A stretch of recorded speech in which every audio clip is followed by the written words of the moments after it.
Once upon a time there was a magical flower.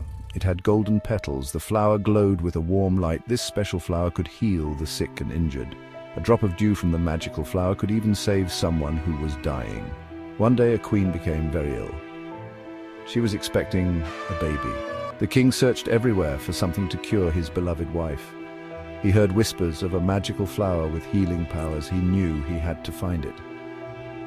The king finally found the flower hidden deep in the forest. It was guarded by a woman named Mother Gothel.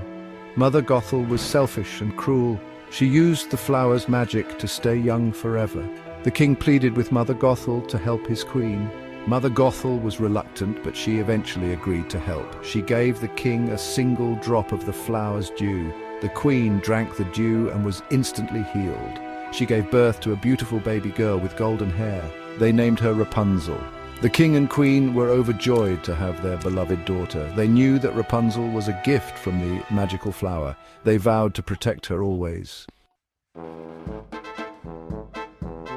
Mother Gothel was furious that she had given up a drop of the flower's dew. She wanted the magic all for herself.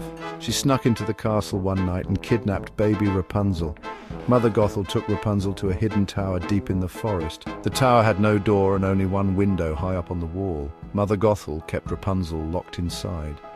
She used Rapunzel's magic hair to keep herself young. She sang a special song, and Rapunzel's hair glowed. It made Mother Gothel young again. Rapunzel grew up in the tower. She never left. She had no idea about the world outside. Mother Gothel told Rapunzel that the world was a dangerous place. She said that Rapunzel was safer inside the tower. Rapunzel was a curious and imaginative girl. She loved to paint and read. She had a pet chameleon named Pascal. He was her best friend. They would spend hours talking and playing games. Every year on Rapunzel's birthday, she would see something magical. Thousands of floating lights would fill the night sky. The lights were beautiful and mysterious. Rapunzel longed to know what they were and where they came from. Rapunzel asked Mother Gothel about the lights. Mother Gothel would always dismiss her questions. She told Rapunzel that the lights were nothing special. She said they were just stars or fireflies. Rapunzel didn't believe her, but she had no choice but to accept Mother Gothel's answers. One year, Rapunzel decided that she couldn't ignore the lights any longer. She was determined to see them up close. She asked Mother Gothel if she could leave the tower to find out what the lights were. Mother Gothel was furious. She forbade Rapunzel from ever leaving the tower. One day, a charming thief named Flynn Rider stumbled upon Rapunzel's tower. He was on the run from the royal guards. He had stolen a valuable crown from the castle. He saw the tower and thought it would be the perfect hiding place. Flynn climbed up Rapunzel's hair and into the tower. Rapunzel was terrified when she saw him. She had never seen a man before. She hit him over the head with a frying pan and tied him up with her hair.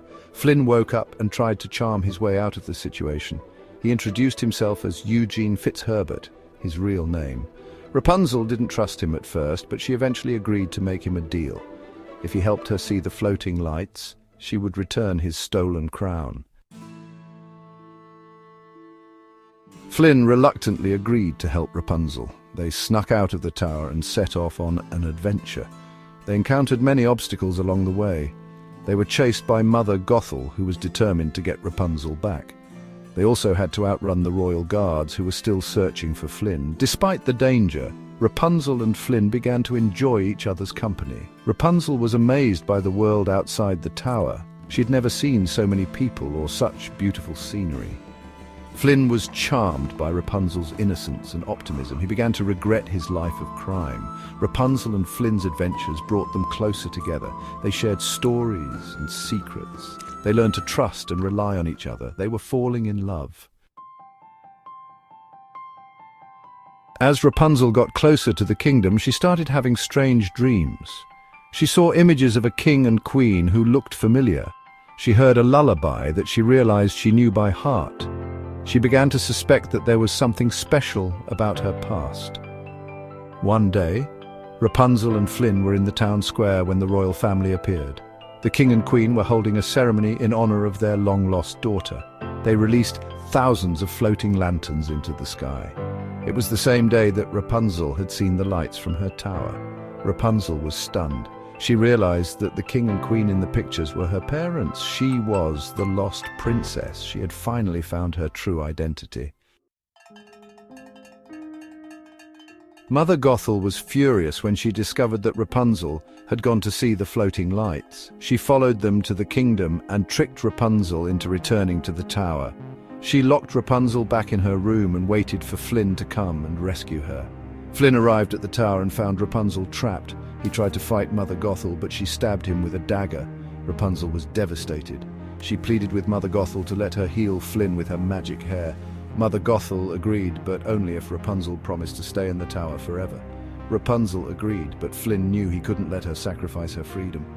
He grabbed a shard of glass from the broken mirror and cut off all of Rapunzel's hair. Her magic disappeared and Mother Gothel turned to dust.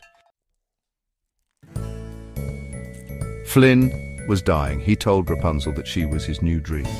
He'd been selfish and greedy, but Rapunzel had shown him the true meaning of love. He closed his eyes and breathed his last breath. Rapunzel was heartbroken. She cried over Flynn's body, and a single teardrop fell from her cheek onto his wound. The teardrop glowed with a warm light.